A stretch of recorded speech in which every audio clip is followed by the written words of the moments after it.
Hey guys, I know you probably didn't expect another video so soon, but I kind of wanted to do this sort of thing. I've seen some other people do this, and since this is actually the first full year, in terms of a calendar year that this channel has been up, because before I think I started it like September of 2011, so there was technically a new year. But then you know what I mean.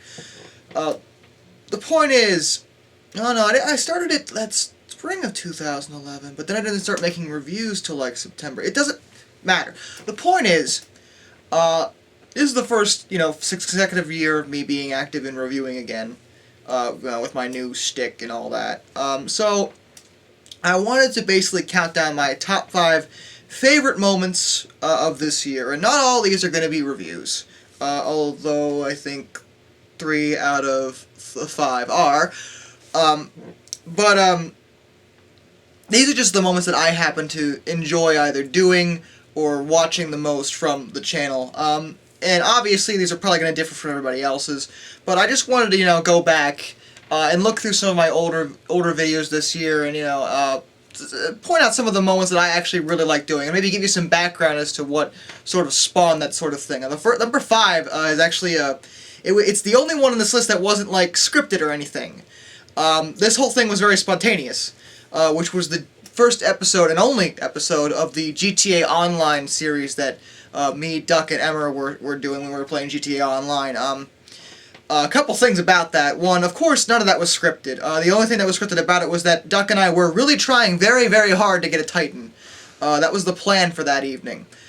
And it really just didn't happen. Eventually we managed to pull it off, but I think the most annoying and frustrating part about it is not only did we work on doing that for a good solid 4 or 5 hours or more, but a few days after we did that, they updated the servers, the spawn times, so that now Titans actually spawn at the airport, not at the military base. They still spawn at the military base, but they're really easy to get at the airports. You don't need to break into the military base and steal them. You only need to do that with jets, which are way easier to steal than the fucking Titans. So the whole thing seemed rather pointless. But we did manage to pull it off camera. We finally got one. And actually, we did have a second episode recorded. The problem with it that I found when I went back, and this has actually happened a few times with videos that I've done, specifically Let's Plays. I'll go back and I'll start working on editing it, and I realize it's just not funny. That's happened a couple times. It happened with that, and also Duck and Emma and I again. Also, we did a Left 4 Dead Let's Play. I forget what campaign it was. I think it was Dead Air. But unlike the one I did with Moose, where there were a few funny parts, this one just there was like no humor. It was very flat. It was just technical Left 4 Dead. It was boring. So that never got uploaded. I never even bothered editing those things. But my favorite part about the GTA Online, getting back to that, during this Titan quest, is one of the times we actually managed to get into the base. And mind you, you watched the abridged series. As I said, we were at this for several hours. One time we got into the military base, we were actually in there for a pretty extended amount of time. And somehow Duck and I got separated. I don't even remember what happened. And I was driving around in the car we used, and he ended up dead. And so I was like, well, what the hell do I do now? Because I'm alone, and there's no Titans spawning, so that plan's up in there. But the thing that I ran into is I sort of realized just how many freaking tanks there were in this base. And the thing about the AI and the tanks in the military base, they do not care what they blow up. They want you dead. And they want you dead now. So I'm just driving around in this frickin' sports car with just nothing but explosions and death raining down, and I'm having a conniption, and Emmer's just laughing his sorry ass off in the background. It proved to be a very amusing moment. I actually did manage to get out of there, believe it or not. I basically just said screw waiting for the Titan, and I finally managed to steal one of the jets, and I flew off. So it was a little victory for me. I lived, which was the point. But I definitely enjoyed that part. That was a lot of fun. But the good news is, since you're distracting them all, Oh, Nobody's yeah. focusing on me. Well, that's cool. Go down to hell. What is our plan again? I don't remember. I forget. Refresh my memory.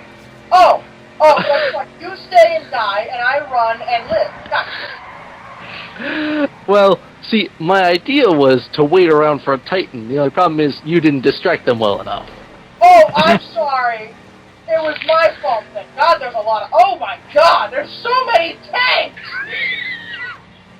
God damn it, Josh! I'm trying to fucking drink here. Do you realize how many tanks are trying to kill me right now? I don't think you do! Oh my God! I have one man! Oh my God! Why are you doing this to your own face? What is wrong with you people? I cannot wait to see this when it gets uploaded. Okay, I'm gonna try something pretty daring. It probably won't work because they'll probably kill me immediately, but I'm gonna do it anyway. Go, go, go, See if you go, can find go, a jet. go. Don't shoot. Stop shooting. Stop shooting. Stop shooting. It's cool. I got this. I know. I have jet training. Oh God, that is a tank. Do not shoot me. I'm in the air. I'm going. I'm going. I'm going. I'm going. And now they are going to Not scram the the jet. fucking missiles. Oh. Oh my God. Oh my God. I fucking did it. Woohoo! Oh, there it goes. I just saw... Number 4 is actually not a comedic part. There's a couple of these on this list. This one wasn't a humorous thing that happened. This was I was happy that I got to share this story with people, which was my Flareon story, which I won't bother retelling because I'm going to show you the clip, obviously, of what happened with the Flareon story. But when I did my top 10 countdowns and Flareon was number 1, I felt the need to justify that. Because there's a very good reason why Flareon's my favorite Pokemon, because he's the Pokemon it's more important to me than any other Pokemon, specifically because of what happened involving him. It meant a lot more to me than most. A couple people said.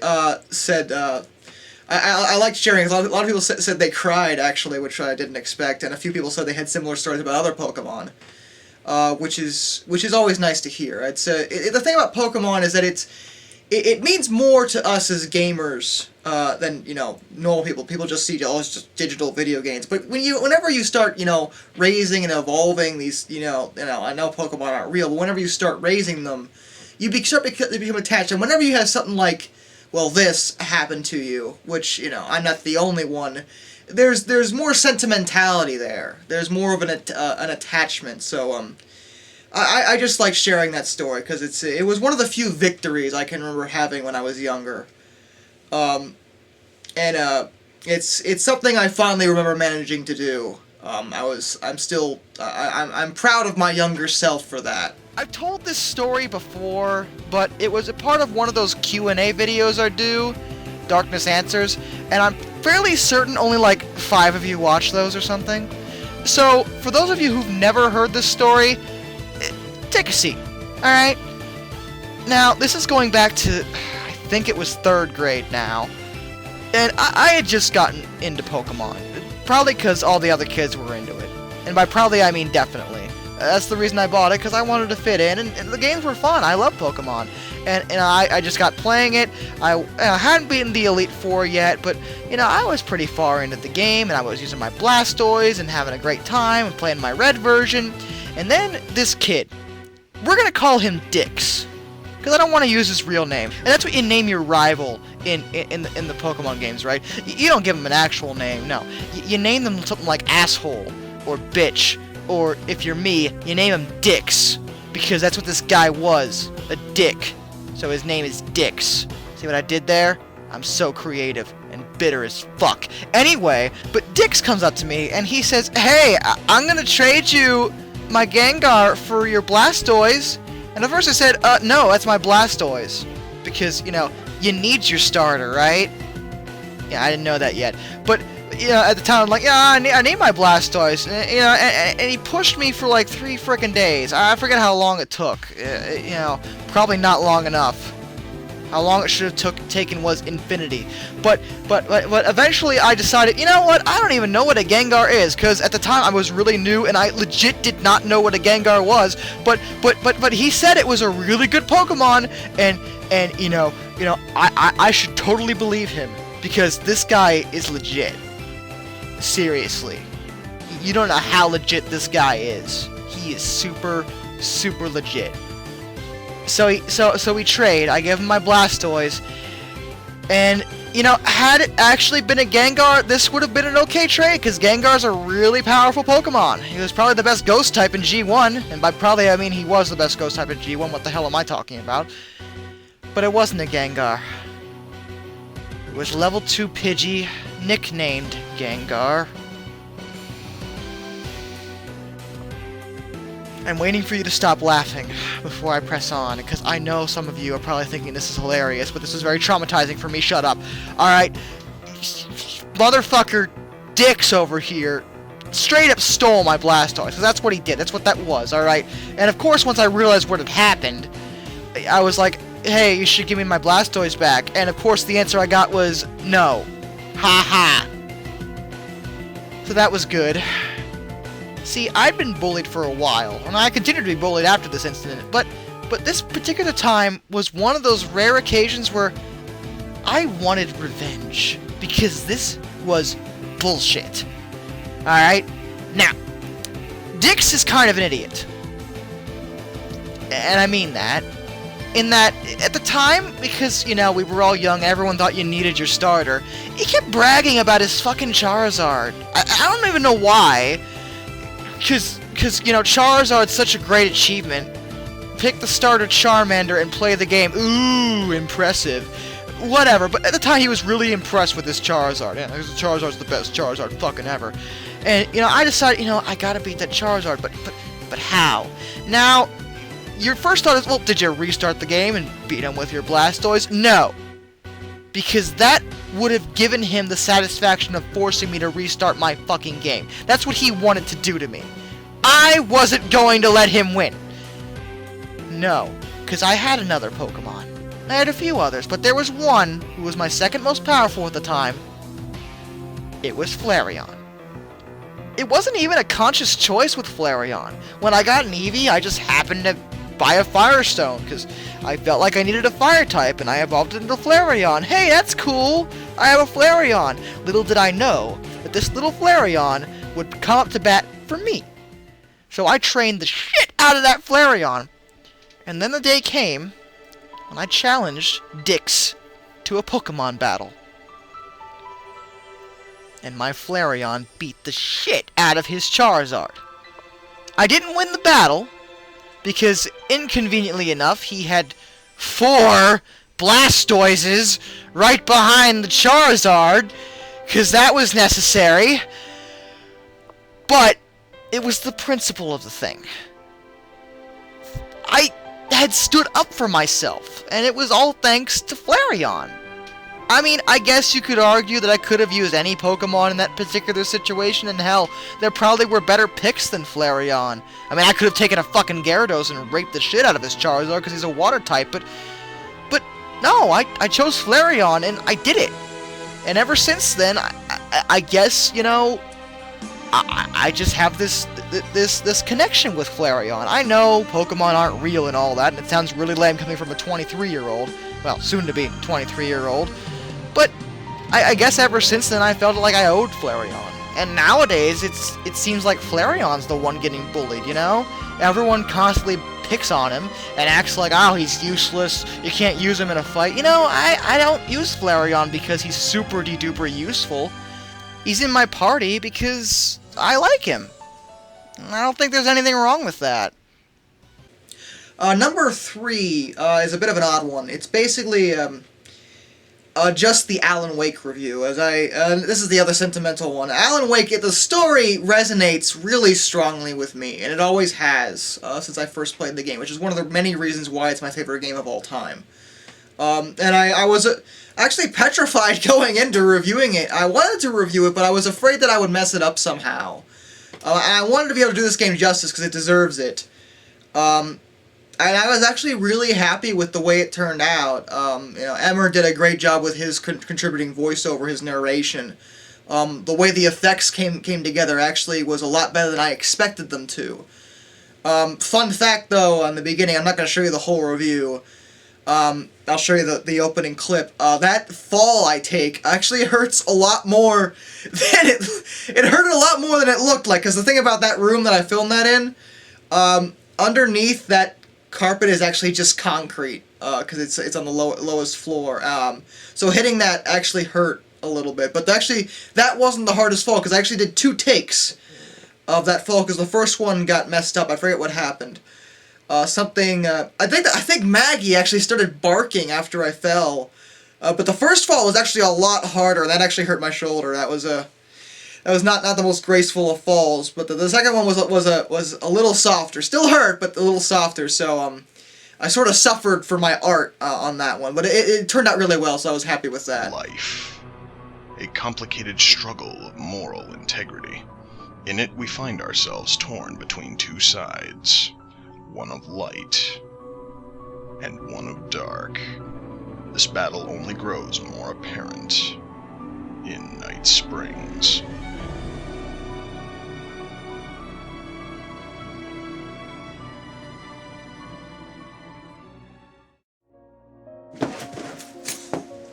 We find this young man, a fallen warrior of light, ripped between these 2 sides. Darkness follows him like a curse as he walks this thin line in his own mind's eye. Finding solace in his own imagination, the man wanders onward, searching for himself and more.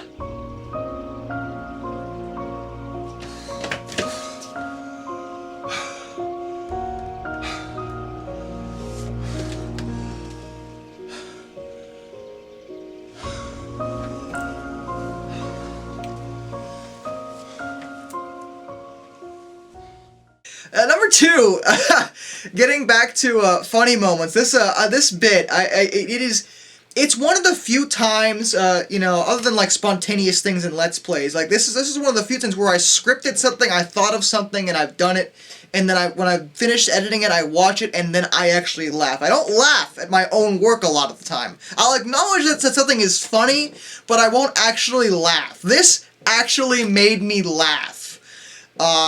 It was the Final Fantasy VII review. It was the bit about Sid, because I wanted to play this up as Sid, like this, he's like a man's man, and then, with his theme playing in the background, I started talking about, being a manly man and America, and how American everything was all of a sudden, and the thing, it's actually one of the few times where my ability to ramble really, really worked for me, because none of that was scripted. I knew what I was going to do, but when I actually sat down and did it, I just started talking, and I just kept going in this, really, really big America voice. Sid is the greatest, manliest man ever, and I have focused my big manly team and destroyed Shinra, America. I just went like that on and on for, for what was probably about 2 or 3 minutes actually.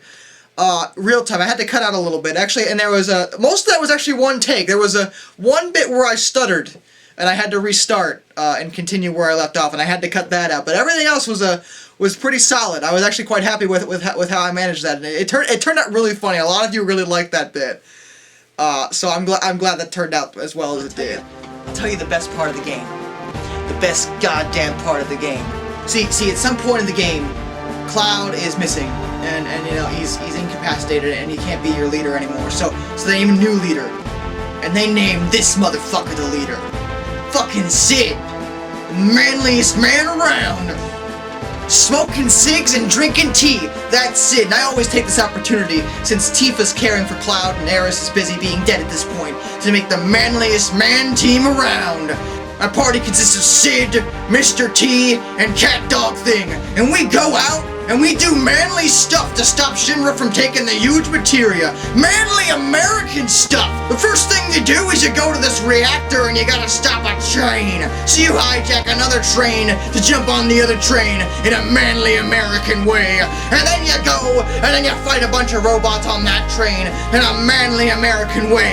And then you go up and you try to commandeer and stop the train in another manly American way. And then you fail at that because I always do. I don't know why. And then you have to go to another reactor where there's this goddamn eagle. Actually, I think it's a condor. Eagle American on top of it. And you have to go and you have to put an army out front. And I'm really bad at this and I always end up having to fight the army myself. But it's okay because they can never beat me because I'm too manly and American. Because there isn't that prissy girls around to stop that. They're too busy in the kitchen making me manly sandwiches and tea. And I go back to visit Cloud, and then the ultimate weapon decides to attack me. But it's okay, because it can't handle my manly awesomeness. That's right. And then it flies away like the pussy it is. America! Number one, for my favorite thing from this past year is actually, it's basically the entirety of my Tomb Raider retrospective. I still am shocked and amazed at how well it turned out. Not just from a personal perspective because of how much I like Tomb Raider and how big of a fan I am of the series. It's the thing about my channel and my reviews and how it's always been. I've noticed this. I'm not an idiot. I think I've said it in the past. Sonic videos tend to get way more views than basically everything else I do. And I am not blind to this. I mean, just comparing, for example, right now, currently, the Sonic 3 and Knuckles review has almost as many views as my XCOM review from the beginning of the month. So, put that in perspective. Like non-Sonic reviews just don't get watched by as many of you, and I completely understand that. And that was actually my fear going in. With this is like I really love Tomb Raider and I want to do this retrospective and I want to do it justice, but I'm afraid not many people would watch it because it's not Sonic related. The first part of my Tomb Raider reviews is one of my most watched videos ever on this channel in terms of view count. I think it's only below my Sonic R review. It might be my second. I'd have to check exactly where it stands, but it's in the top 5 definitely. That fact, just that so many of you actually came and watched this retrospective that I really put a lot of work into. I probably put more work into that than I put into the Sonic Next Gen review. Neither one was easy to put together, but the Tomb Raider review I put a lot of effort into. I wanted to do it justice, and it may have been helped along by timing since I put out the retrospective at the same time that the Tomb Raider reboot was being launched. It was during the same month, relatively, so that probably helped. But I was happy with how it turned out. Now, but to isolate distinct bits in the review that I liked the most, it's hard because I just liked how the whole thing came together. And there's so many different things about it that were good. It's hard for me to pick just one, but if I had to pick just one, I'd actually have to pick one scene that I actually had nothing to do with. It was actually in the game, and I didn't. Fun fact: I never actually beaten the Last Revelation legitimately. It's a very tough and long game. I've never actually sat down and played all the way through it. As much as I love the game. It's one of those games that you love you love a lot, and it's one of your favorites, but you've never actually sat down and played the whole length of it. Old school Tomb Raider games can be quite tough, and I've never gotten through it. No thanks to a terrible strategy guide that actually lies about certain things. That didn't help me at all. But I've gotten halfway through the game. I've got far enough to review it. And actually, a lot of the footage you saw was me just using the level skip cheat. To show you other parts of the game, so you didn't, because I wanted to get all the footage. I wanted to show you the later parts of the game, but I didn't want to have to play through all the way through because then I'd be on it for fucking ever. But there was a cutscene that I had missed. I didn't know it was there until I was actually doing research for the game, And when I watched the cutscene, I'm like, that is so fucking perfect. It's when Lara goes to save Jean, her friend, during the course of the game. He's captured by Werner and his goons and shit, and she has to go and rescue him. And I'm not gonna tell you what she said. I put it in the review, and the only thing I added was that I added a couple lines of text afterwards and some sound effects to really emphasize how freaking awesome the line was. But it sums up Lara Croft in such an awesome way. I had to put it in there, and I'm gonna actually end this top 5 countdown with that line. Be careful, Lara. I fear there are things in the vaults man was not meant to see. I'm not a man, Jean. Till next time, guys, Happy New Year, and I bid you all a fond